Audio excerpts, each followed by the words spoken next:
A pedido da defesa de Flor de Lis, a oitiva da deputada foi antecipada para esta terça-feira.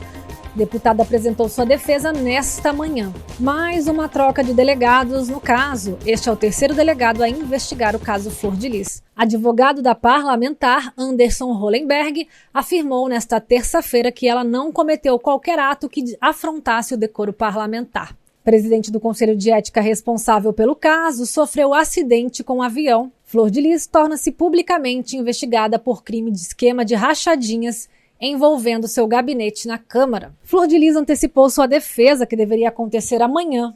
Segundo o corregedor à frente do caso, a acusada chorou bastante durante o depoimento à corregedoria. A deputada federal, Flor de Lis dos Santos de Souza, foi ouvida nesta terça-feira pelo corregedor da Câmara dos Deputados, deputado Paulo Bengtsson, do PTB, em seu apartamento funcional em Brasília. O depoimento começou pouco depois das 11 da manhã e durou até às 13h40. A defesa de Flor de Lis, que seria apresentada amanhã, a corregedoria foi antecipada a pedido dos advogados de defesa da ré, que é apontada pela Polícia Investigativa e pelo Ministério Público por ser a mandante do assassinato de seu marido, o pastor Anderson do Carmo, junto com mais 7 pessoas, entre filhos e netos, que já estão presas. Flor de Lis não teve prisão decretada por possuir imunidade parlamentar, uma vez que é deputada federal. De acordo com um jornal Extra, que entrou em contato com o relator Paulo Bengtsson, ele disse que Flor de Lis se emocionou durante a oitiva, que foi toda gravada.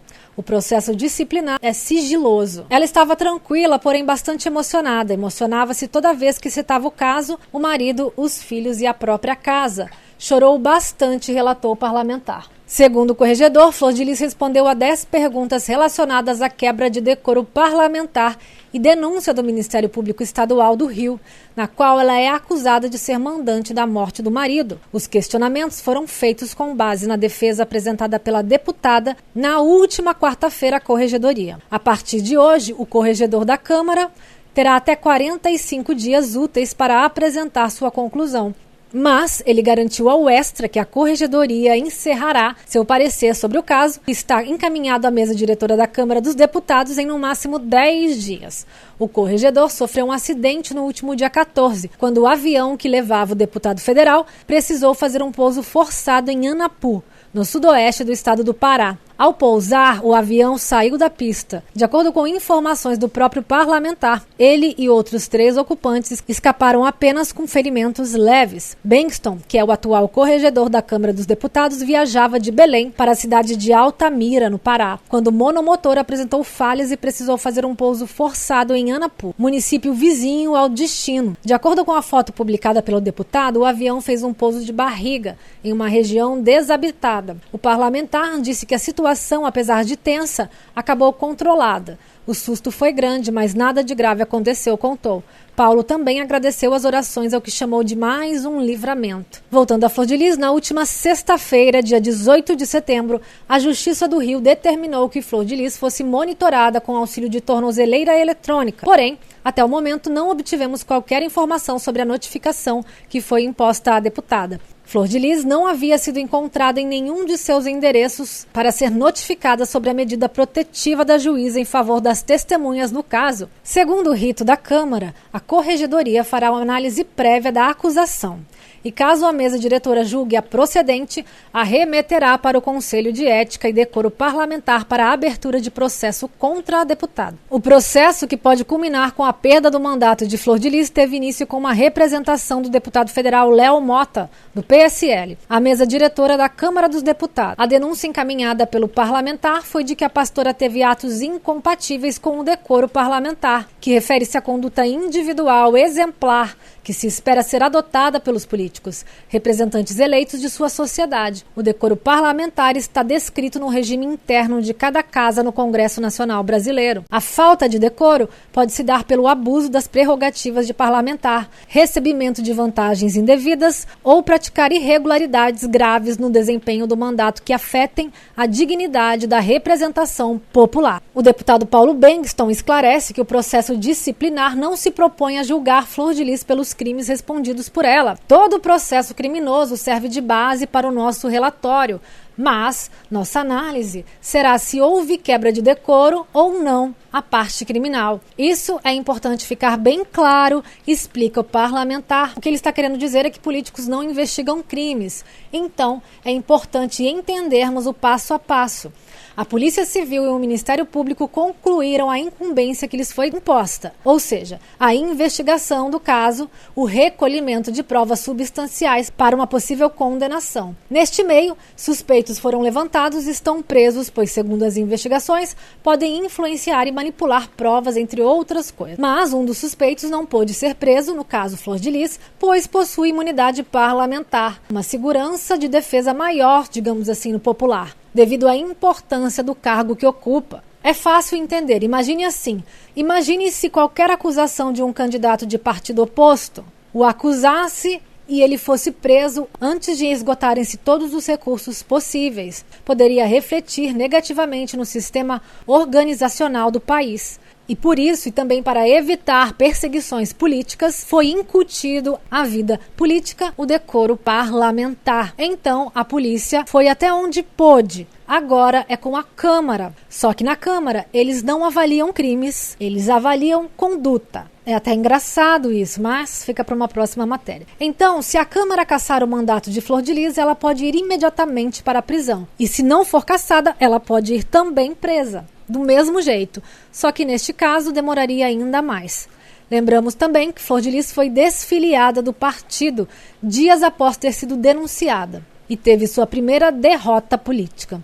O presidente do PSD, Gilberto Kassab, anunciou que a deputada seria desfiliada do partido. Logo depois, ela foi afastada também da bancada evangélica na Câmara dos Deputados, da qual era vice-presidente. A Constituição Federal prevê que deputados e senadores só podem ser presos em flagrante e por crimes para os quais não cabe a fiança. Diante da impossibilidade de prisão, o MP pediu que Flor de Lis fique submetida a algumas medidas cautelares, como a proibição de ter contato com outros réus no mesmo caso.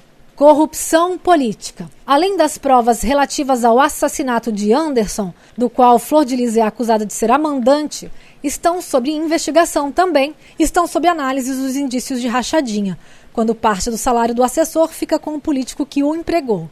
E nepotismo, prática pela qual um agente público usa de sua função para contratar ou nomear parentes em seu gabinete. As evidências das duas práticas foram encaminhadas pelo Ministério Público Estadual do Rio para a Procuradoria-Geral da República. O processo contra Flor de Lis ainda é longo. Após a apresentação da defesa da deputada, a Corregedoria vai encaminhar um relatório com seu parecer sobre o caso à mesa diretora da Casa. O relatório terá que ser aprovado e só então virá uma representação e será enviada à Comissão de Ética e Decoro Parlamentar.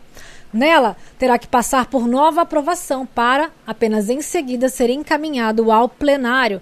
Só então haverá a votação final que decidirá o destino de Flor de Lis na política. Advogado de Flor de Lis se manifestou há pouco dizendo que houve uma conspiração contra a deputada. Quem tem a ver com o crime, quem for partícipe, autor, executor ou mandante que deve pagar pelo que fez. Ao final, se for entendimento do tribunal do júri, declarou o advogado, sem dizer de quem se tratava. Flor de Lis é apontada pelo Ministério Público do Rio de Janeiro como mandante do assassinato do marido. A deputada foi ouvida pela Corregedoria da Câmara nesta terça-feira. Ela foi bem esclarecedora, demonstrando que em momento algum comete qualquer conduta fora do parâmetro ético e moral e que afrontasse o decoro da classe parlamentar, afirmou. Mas, gente, se ela empregava todos os filhos e sei lá mais quem, no próprio gabinete, como assim? Nepotismo não é compatível com a conduta de um parlamentar. Qual provas a mais precisamos de que Flor de Lis contratava seus próprios filhos? As próprias exonerações dizem isso, né? Os documentos. Então aí há uma hipocrisia complicada. O advogado disse acreditar que a justiça será feita ao fim dos 45 dias, prazo de apresentação do parecer da Corregedoria da Câmara à mesa diretora. Não há nenhuma prova robusta ou indícios de que será refutado, disse o advogado de Flor de Lis. E em relação ao uso de tornozeleira ou recolhimento noturno, ele disse que já recorreu da decisão e que vai refutar essa imposição imprópria, desnecessária e ilegal. Se a prisão preventiva de um parlamentar é vedada, por que não seria vedado o outro uso de medida cautelar? Questionou. Houve também mais uma troca de delegados no caso. Este é o terceiro delegado a investigar o caso Flor de Lis. Após 7 meses à frente da Divisão de Homicídios de Niterói e São Gonçalo, o delegado Alan Duarte, que substituiu em janeiro a delegada Bárbara Lomba, que estava à frente do caso desde seu início, foi transferido novamente. A polícia alega que o caso já foi concluído pelo delegado Alan Bastos. Sendo assim, não haverá prejuízo sobre o caso Flor de Lis. A conclusão do caso aponta Flor de Lis como mandante do assassinato de seu marido, denunciada não somente pela polícia, como pelo Ministério Público do Rio de Janeiro. Quem vai assumir a cadeira do delegado é Bruno Cleuder de Mello, da Delegacia de Campo dos Goitacazes, 134ª DP. Para o delegado Alan Duarte, que foi colocado ali estrategicamente para solucionar o caso Flor de Lis, o sentimento desta transferência é de dever cumprido. Assumimos com o compromisso de dar uma solução para o caso da morte do pastor Anderson do Carmo, e a resposta foi dada em tempo recorde. Desde maio, o inquérito já estava relatado, responsabilizando criminalmente 11 pessoas por esta morte cruel e covarde. O sentimento é de dever cumprido, pois foram os melhores números alcançados desde 91. Nunca houve uma queda tão grande no número de homicídios em qualquer gestão anterior a essa. Mas a sensação é sempre a de que havia muito mais a ser realizado, afirmou o delegado orgulhoso de seu trabalho. Agora, deixando a titularidade das investigações de homicídio, Duarte tem a missão de assumir a gestão da Delegacia de Mutuá, que engloba entre as principais áreas de atuação o Complexo do Salgueiro. Segundo o delegado, a equipe de investigadores dele vai acompanhá-lo nesta nova jornada.